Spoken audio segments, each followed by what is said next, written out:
All right, a good time to bring in Thomas Frey, who's the Executive Director and Senior Futurist at the Da Vinci Institute. In fact, if you Google him, he is the top-rated futurist speaker in the world and author of the groundbreaking 2011 book, Communicating with the Future. Thomas, I'd like to pick up a point, in fact, that Scott just made, and he said, people still no longer robots. And in fact, one of your great theses is that, in fact, we are losing thousands and thousands and thousands of jobs because we are being automated out of those jobs. Talk to that a little. Right. One of my predictions that I made was that by 2030, over 2 billion jobs are going to go away.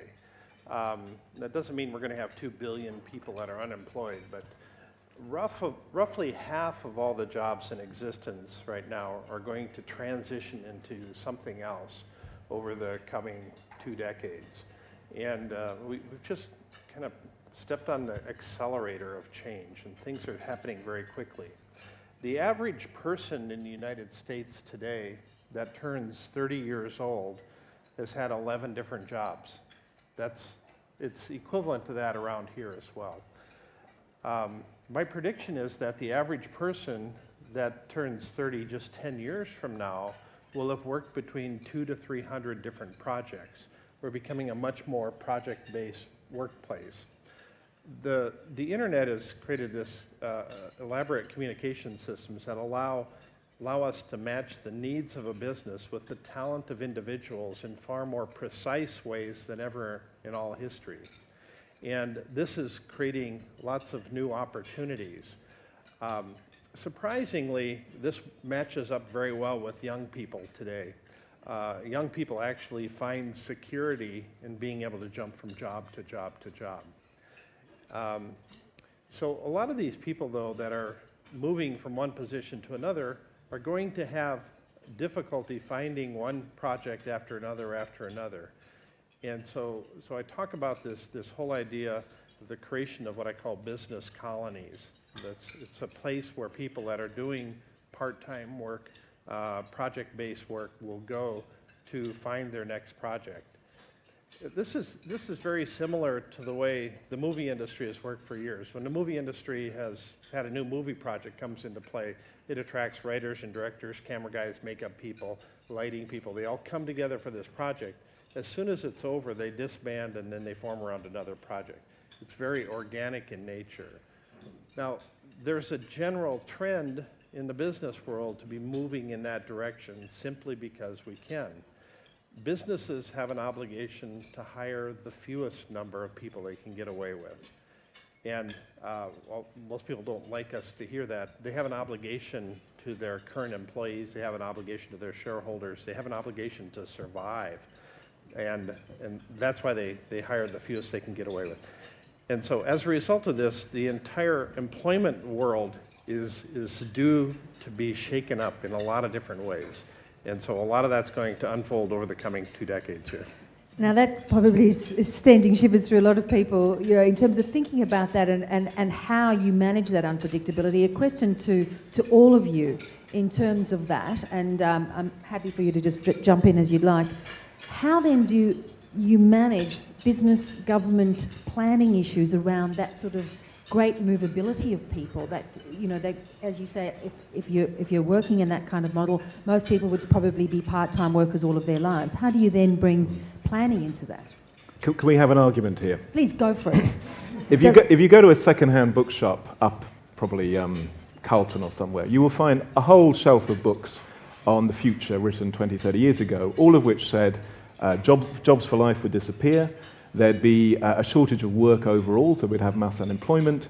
Automation would have wiped out whole industries, and so on.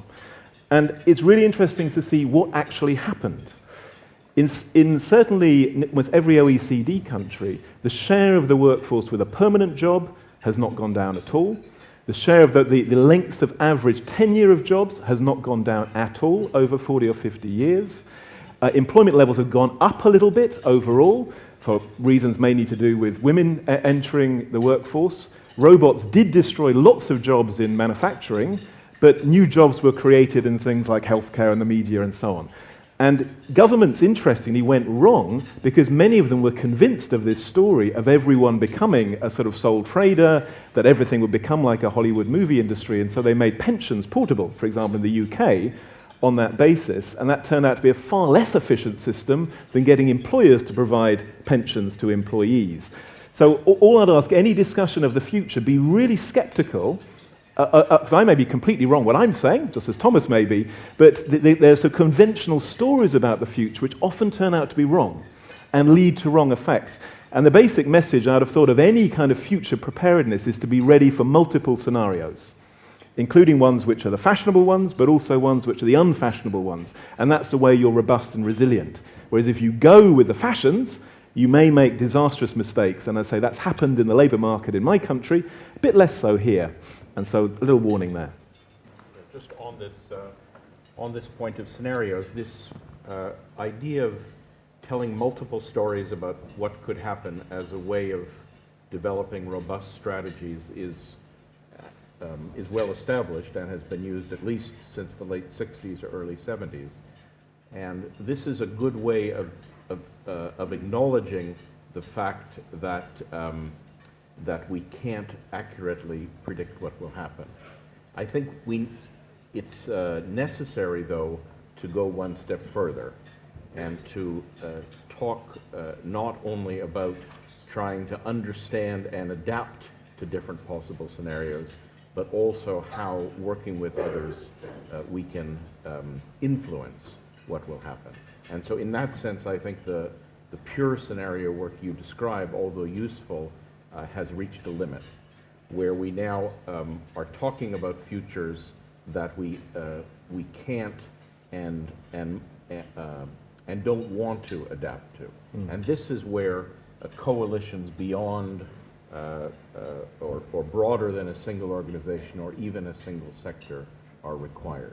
If I can just build on that point, I agree with the notion that the scenario planning is a very useful frame. It's helpful to think about the different things that could unfold, but the passivity that sometimes sets in when you think about these things can be a limiter for organizations facing change. And in fact, the organizations that we see that are getting ahead of this are saying, yes, we've got to consider, but then we have to decide. And we have to say, what is the future that we want to create? When we step out of our time machine in 5, 7, 20 years, whatever, what is the world we want to see? And what can we do in collaboration with others to make this reality happen? We don't just let it happen to us. We actually shape the future, recognizing that there has to be uncertainty, there have to be points where we can break off, etc., but not letting it happen to us. Not just waking up, oh, we're in scenario 5, let's make it what we want it to be. Scott, that's a great point. Now I read news every single night about the conflict zones around the world. Who's going to take responsibility? How are we going to work in unison when there is so much discord?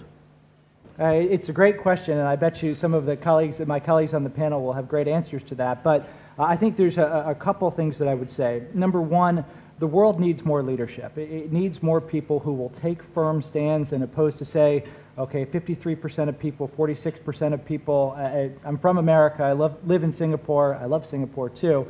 You see what happens when you have this, nothing ever gets done. And we need leaders who will have clear perspectives, who will take stands. Then I think to one of the things that you've heard here, the problems that we face in the world today, whether it's global conflicts, whether it's providing food to people, whether it's education, whether it's healthcare, they are too complicated for any one group to solve. Historically, we asked the big companies to do it, they failed to do it. We asked social entrepreneurs to do it, they failed to do it.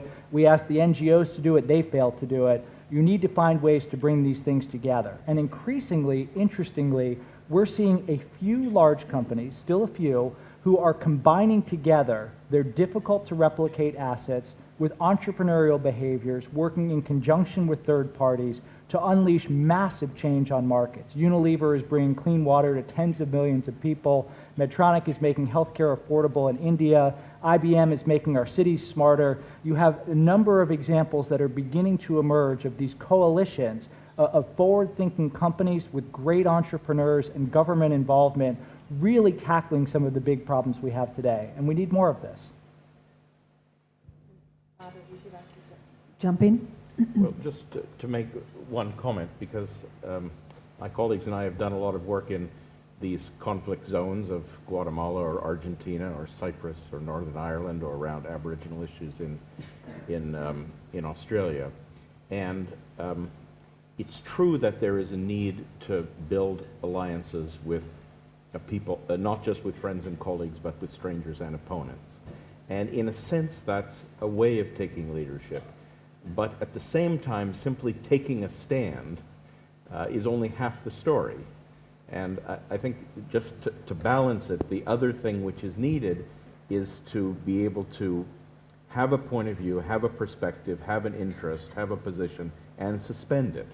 Suspending doesn't mean I'm ignoring it, it doesn't mean I'm setting it aside, doesn't mean I'm disavowing it, but it means I'm aware that this is my thinking, this is my interest, this is my suggestion, and I'm suspending it so that you can look at it, I can look at it, and we can see what to do. So simply everybody asserting their point of view more strongly is a recipe for, for gridlock at best and violent conflict at worst. If I can just agree just very quickly with Paul, I would agree. I think when you see people who are great innovators in general, the ability to step out of yourself and have empathy, where you can see the world from a different perspective, and then try to see what you can do if you're an innovator working on a new product or service, how do you improve a person's life, even if they don't know that they need a certain thing. That ability to take other people's perspectives is generally a critical skill, I think, for leaders in the next 20 or 30 years. So I would strongly agree with that. And maybe just one other point on leadership. In Europe at the moment, you've got a nice example of what Adam described, of a lot of people taking very strong positions, and therefore nothing happens. And I think the key we need in many fields, like the ones you described, water, healthcare, and so on, is certainly leaders who can see a vision of where we could be in 20 or 30 years' time. And it's not actually all that hard. But just as important is the leadership to give things up.